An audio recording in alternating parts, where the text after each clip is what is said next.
We'll be back soon. 2nd of January, Rabbi Levitt, Gemora.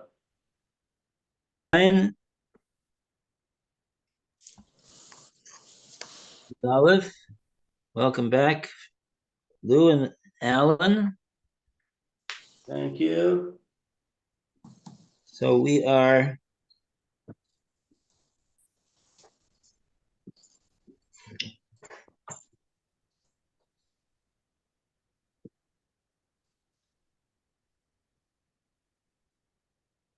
okay. So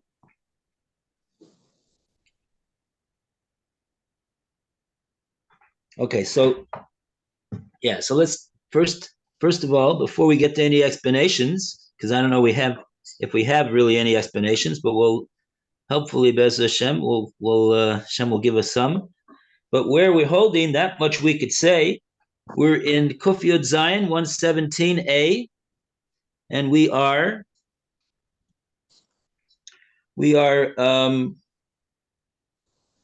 at the place where the Gemora says, "Lo, no, Mikara Sabre Karebi Avin, Levasok Sabre Karebi Yirmiyah."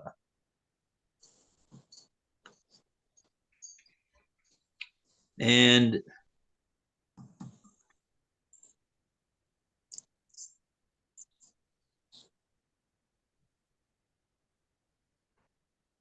so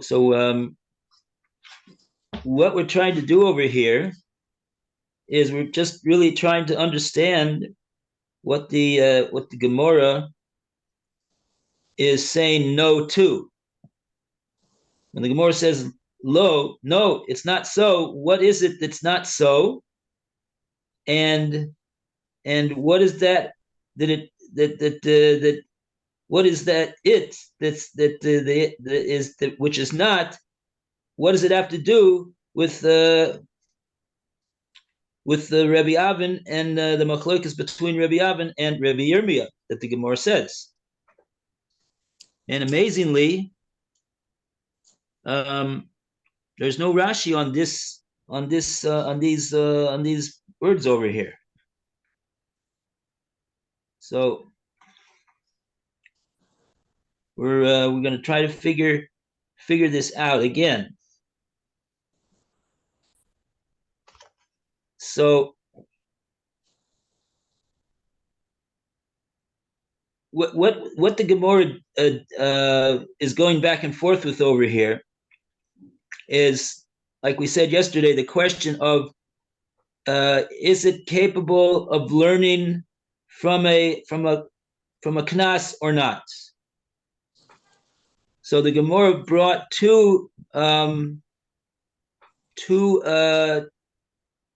brought a brisa and concluded at the result of at the end of the day, said what's the reasoning in the brisa is lav mishum the knasahu knasa lo gamrinin mine. Is it not telling me, this brisa, that one is not allowed to derive principles to paskin based upon the imposition of a knas in a different case? And the Gemara said, no, that's not so. We don't accept that. It's not so that you can't learn out from a knas. And then the Gemara said, Ini, oh really? You say that you can't learn out from a knas?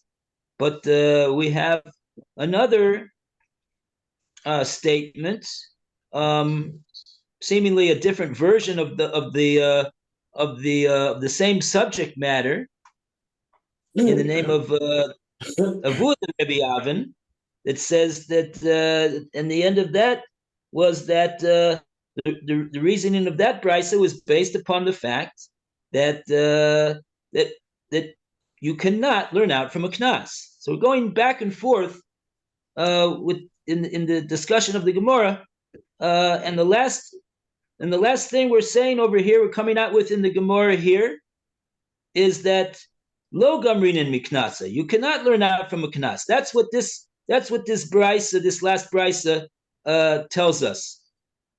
And on that, the Gemara said, lo, no, we don't accept that. we do not accept that you cannot learn out from a knas. They're meaning to say what? Meaning to say that we can explain this brisa with a different line of reasoning. We could explain the brisa that we just got through talking with Hatani Avua the Rebbe Avin with a different line of reasoning. It's not the reason that you say, but it's a different reason.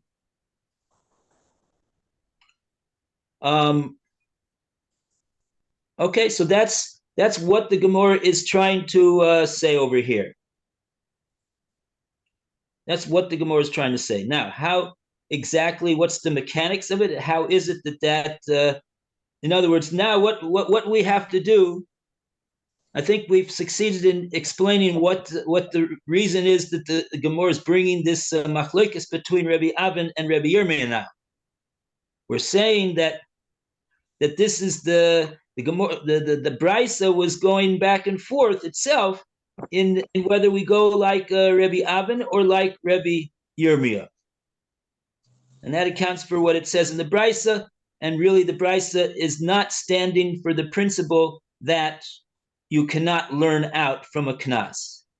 That's what the Gemara is saying no to. No, it's not true that the brisa stands for the rule that you cannot learn out from a knas. Something else is involved in the brisa. Okay, and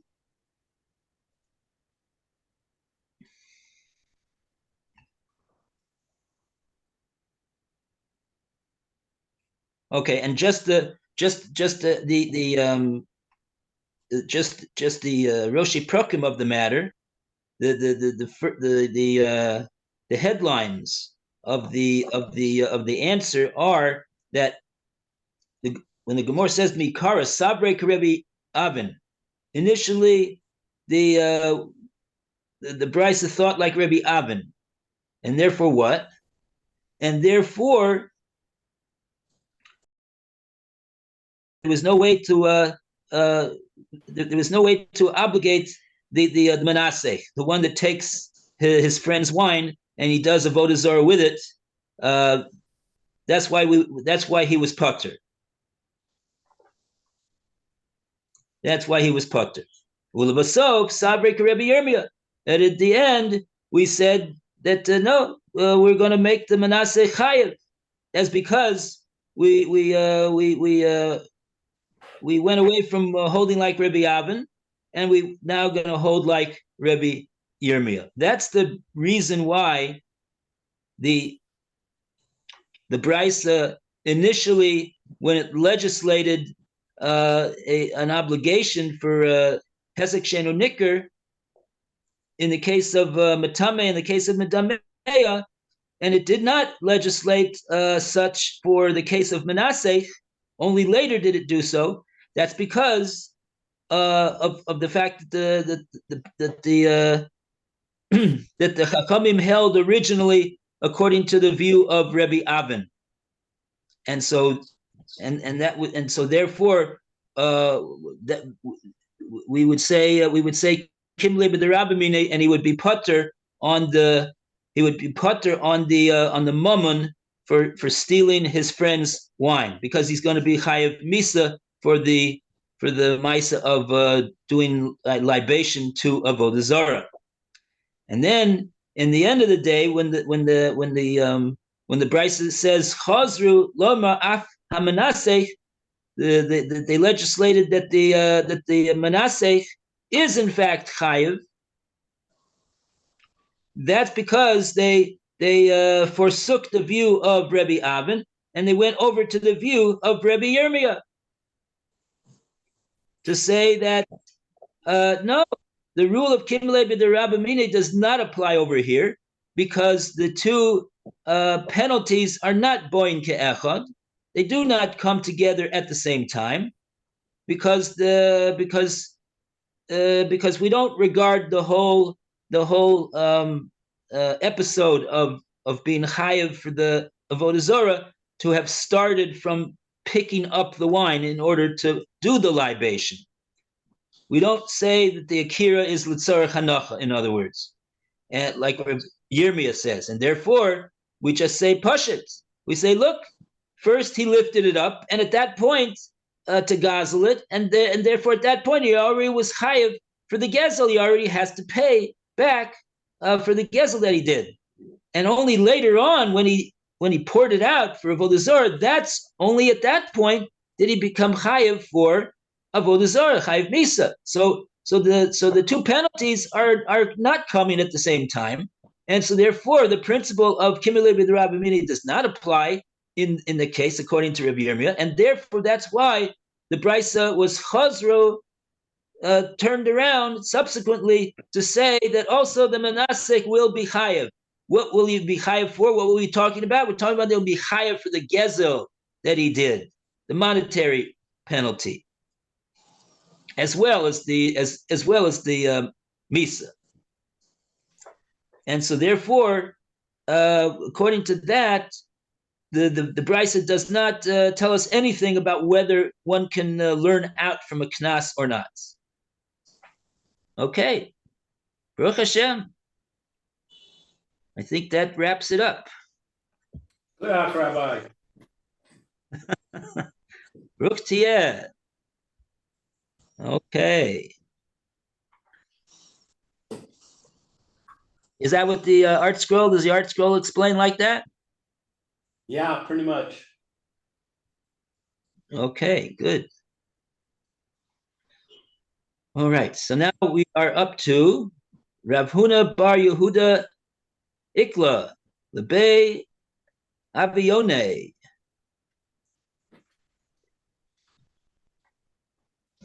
And this can be found 117A3, right-hand column, second paragraph. The Gemara recounts.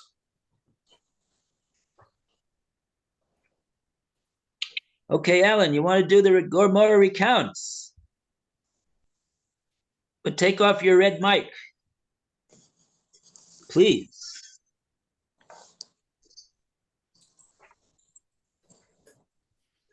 Alan, you're muted.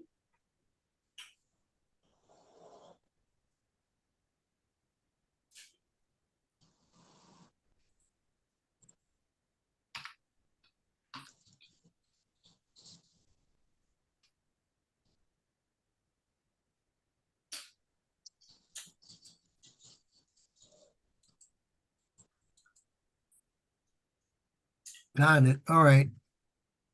Yay, very good. Okay. The Gemara recounts, right? Yes.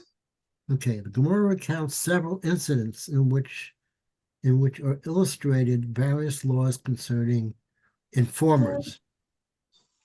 Rav Kona bar Yehudor Ika La Levi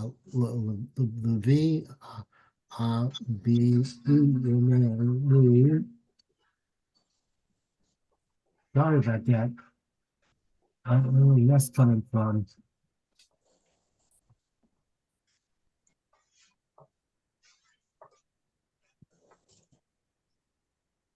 I'll get rid of that in a minute. Oh, that's it. Oh,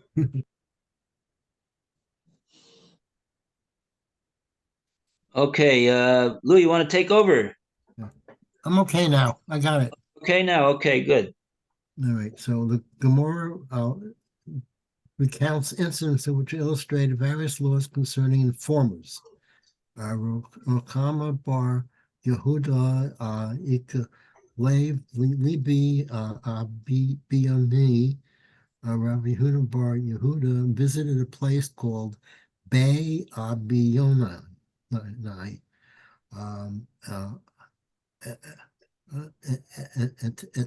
Echor Mia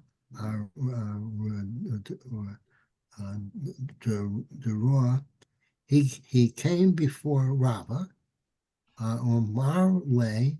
Rava said to him, Kalum Mishi Klo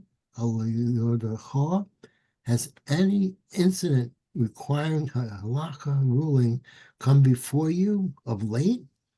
On my way, he said to him, one long sentence. Israel, she'anosuhu ovdi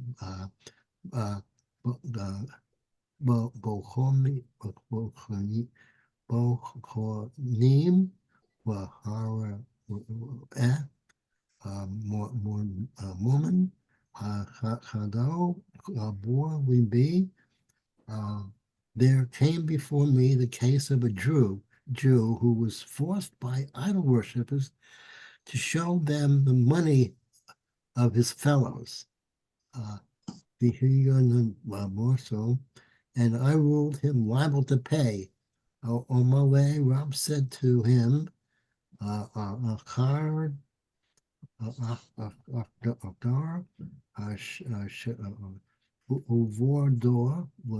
so retract your decision and let the money be returned to its rightful owner. For it has been taught in a brisa, Yisrael she'anishus sohu ovadi konochim v'hara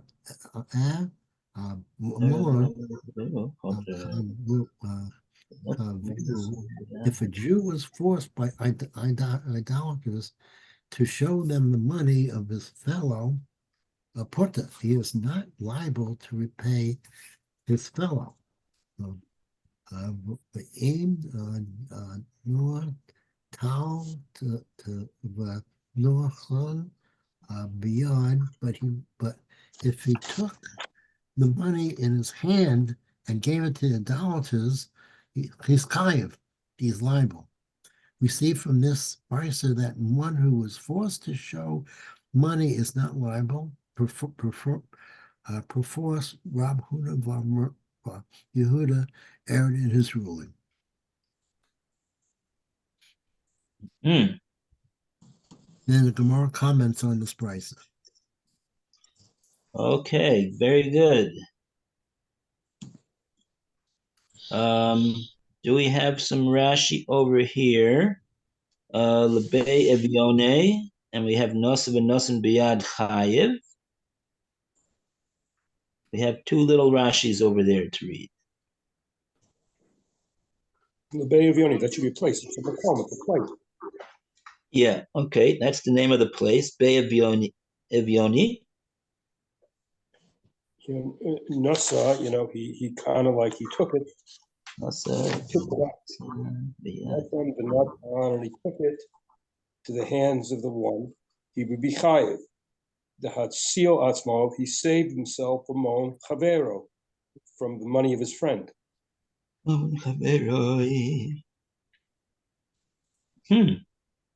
So see, interesting distinction over here.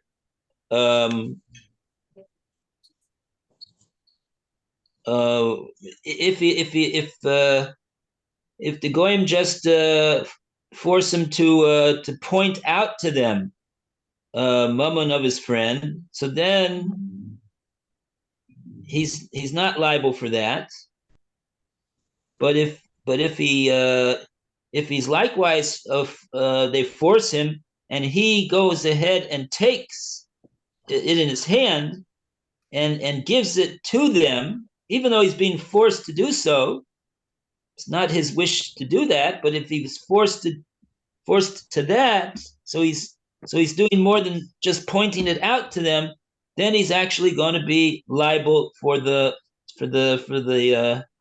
mammon of his friend to replace it for him, because Rashi says he saved himself with the money of his friend. So he should thank Hashem that he got out of there alive, but it costs, and then so therefore he has to pay his friend. But if all he does is point or motion and he doesn't lift up the thing, and give it, so then he's going to be put to though.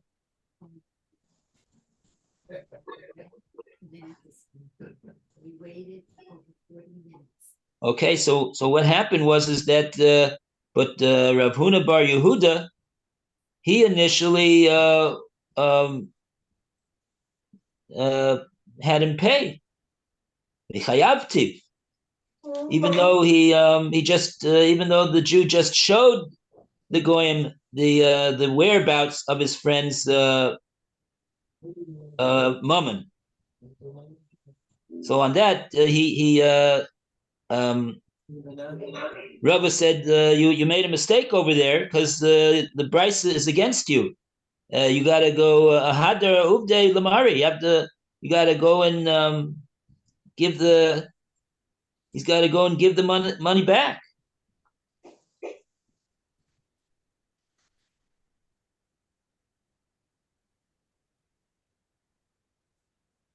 Okay. Oh, now we have Omar Rabbah. You can leave it on. Rabbah is going to add on something to this. It's enough light. Lou, you want to read? Sure. Amar Rabba, im hira me atzmo, if he showed them the money on his own, kinasa,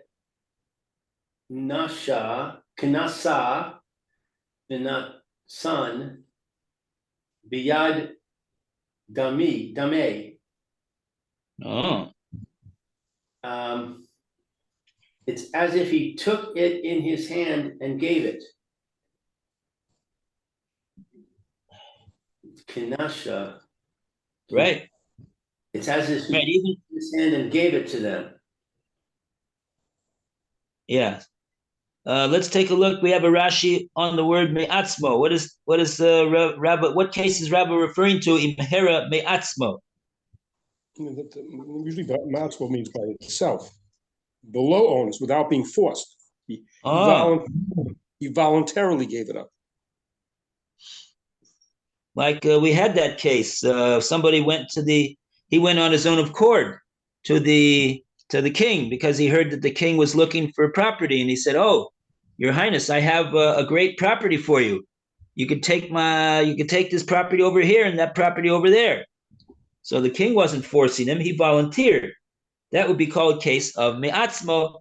That person will be liable even though he didn't do any act other than talking and pointing out.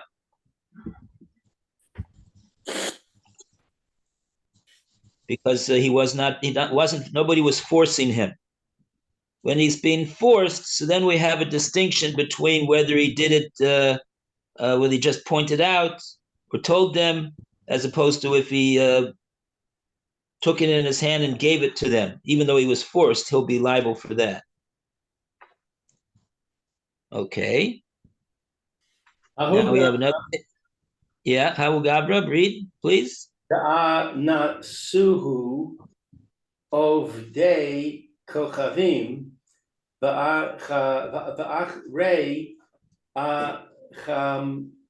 achamra devar derav mari berei derav Pinchas berei derav Chista. So there was a certain man that he was forced by the idol worshippers to show wine of Rav Mari, the son of Rav Pinchas, the son of Rav Chista. Amor lei, he said to them, Derei ve'am te Vahadan, pick up and come with us. dera te daihu. He picked up and went with them. Ata lekamai derav ashi. The case came before Rav Ashi.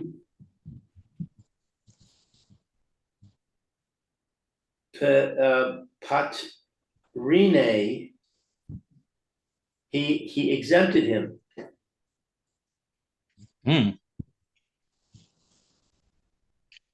Amru le Rabbanan le Rav Ashi. The rabbis said to Rav Ashi, V'hatain ya.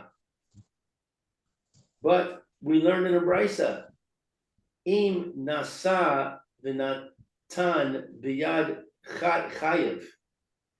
If he took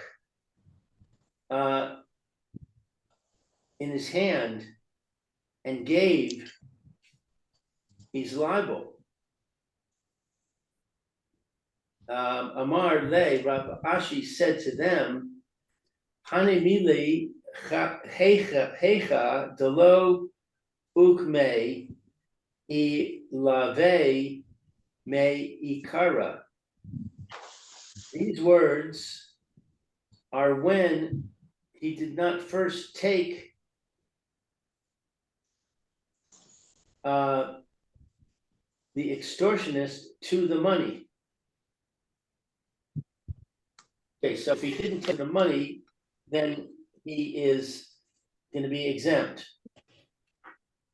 Aval hecha de okme ilave me ikara. But where he first took the extortionist to the money, mikle kalya.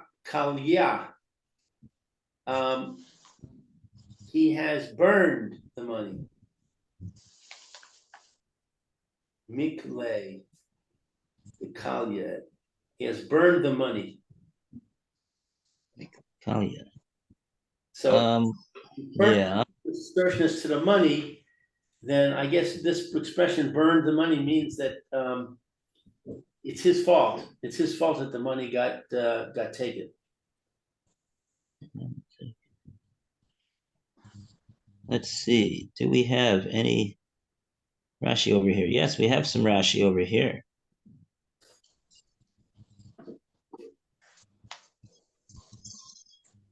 Okay, let's take a look at the Rashis that we've got. First Rashi is Dari Ve'amte. Dari v'amte. You know, he picked it up and went. Let's see where that comes.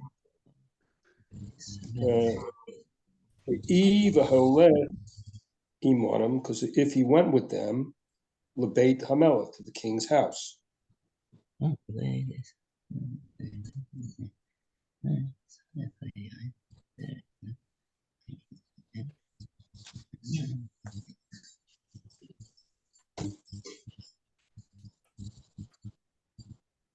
So the henchmen are of the king, I guess, are telling him, you take the wine that you showed us, and come with us, and we're going to go to the Beis HaMelech, to the house of the king. And he did accordingly, according to what they forced him to do. Darba amtaya bahadayu. He picked it up and he brought it with them, or who picked it up and brought it? No, Suve.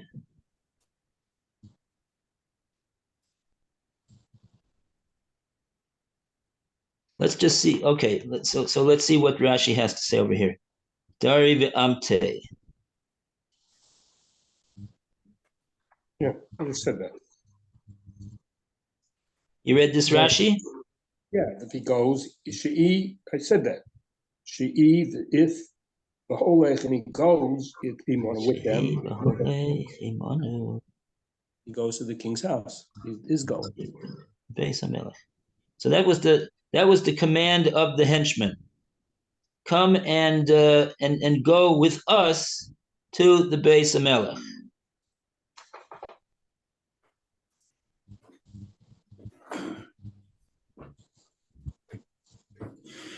What I'm just trying to figure out over here is who is the one who's actually picking up the wine and carrying it over there.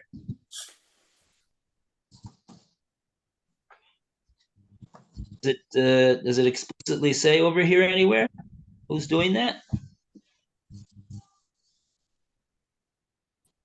Who is this? This is Roy. Hello. Hello. Okay.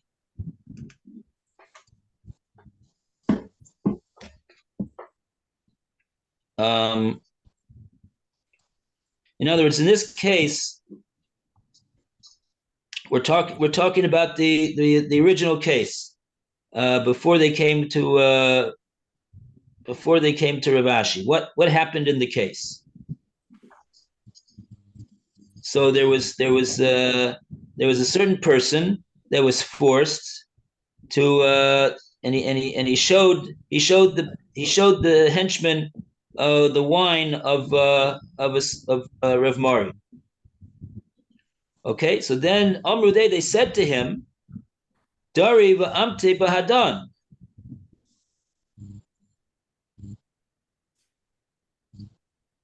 So that sounds like they're telling him, you take it with you. You come with us and you're going to take the wine with you. So he's going to be the one who's actually he's actually handling the wine. He's taking the wine and he's bringing it over there. So that would constitute a case of him doing more than simply pointing out where the wine was, but actually taking it and stealing it over there, even though he was forced to do so. But and he was forced to show them, not to take it. But Amte Bahadan is Dari Amte Bahadan means you're going to take it now with you, with us. Yeah, and then it says he picked it up and went. So he's the one that actually took it.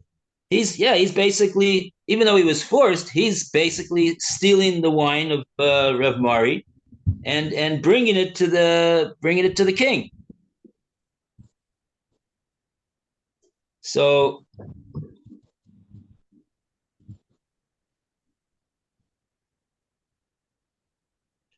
what bothers me is the words right after that are in Lashon Rabim. It says Dara va'amte bahadaihu. Maybe it means he picked it up and took it and went with them. Bahadaihu is with them. That's okay. What it says. But he's the one who did it. He's the one that's taking it. Yes, that's what my. And they came to Rav Ashi, and Rav Ashi pardoned him. Rav Ashi said the guy's exempt. And the Rabbanan said to Rav Ashi, but Rabbi, the Brisa says that if he picks it up with his own two hands and he brings it over and he takes it and he gives it to the goyim, so he's going to be chayiv. So how can you say that this person over here is patur? He picked it up and he took it and he gave it to them. So Rav Ashi is saying he's making a distinction between what happened, what the Bryce is talking about, and what happened in the case that he ruled that the guy is exempt. That's what Rav Ashi's saying when he says Hani Mili. So Hani Mili, this is what we learned in the Bryce, that if he picks it up and brings it physically with his own two hands, that he's going to be liable. That's talking about a case of Heicha Deloy Ukme Ilove Meikara.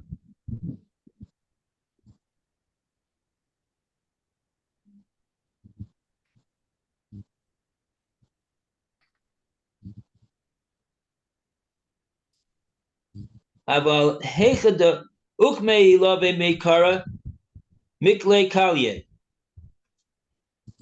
So let's take a look at how Rashi explains these words over here.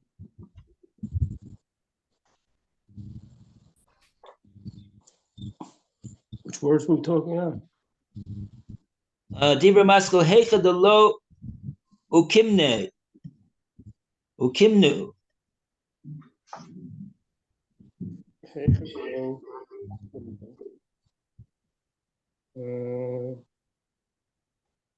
Here that he did, they don't, it's not established.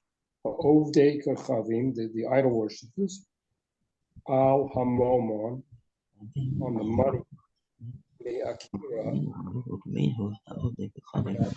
Al hamam ikara al yedei owners, picking it up by a fork.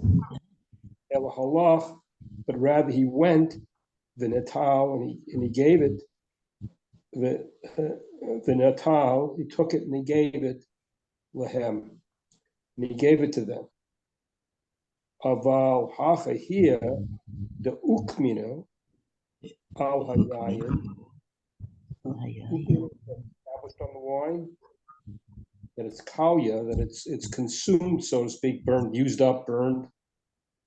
The ahai now pata, now he be pata ki amtai, because he went with them to the day amtai. Furthermore, it's not him, it was of them to go.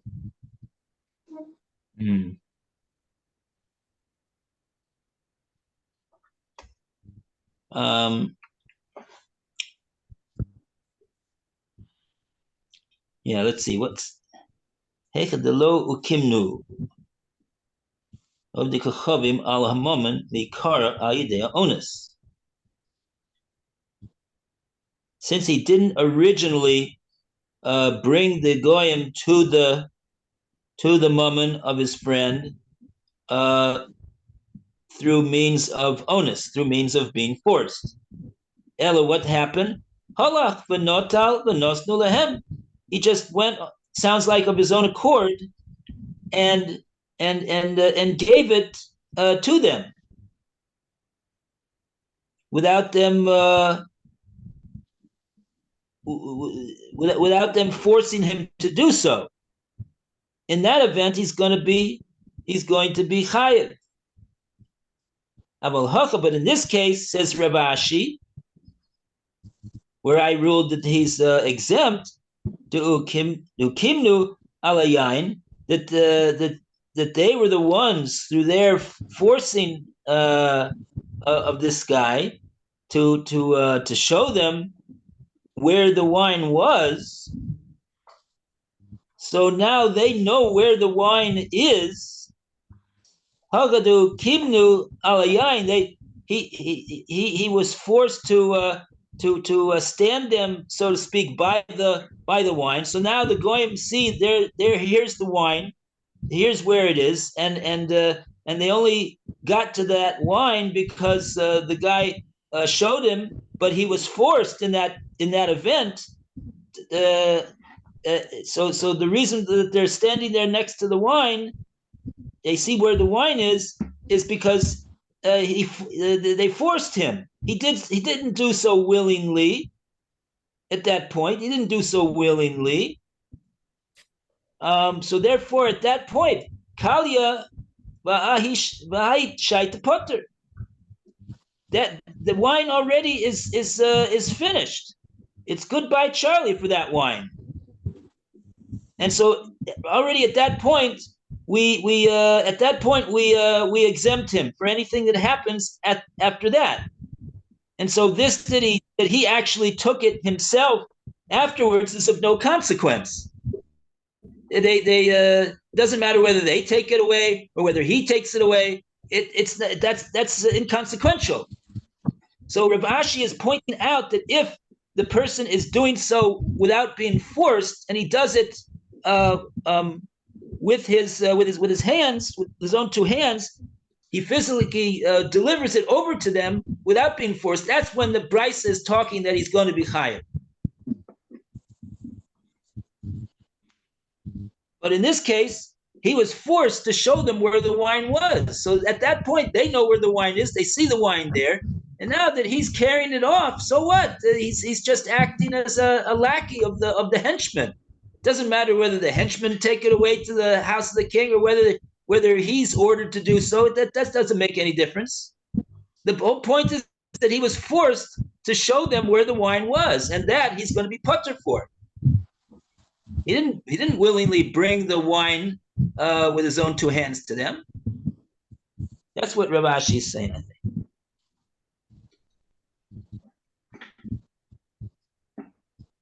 How does the art scroll say it?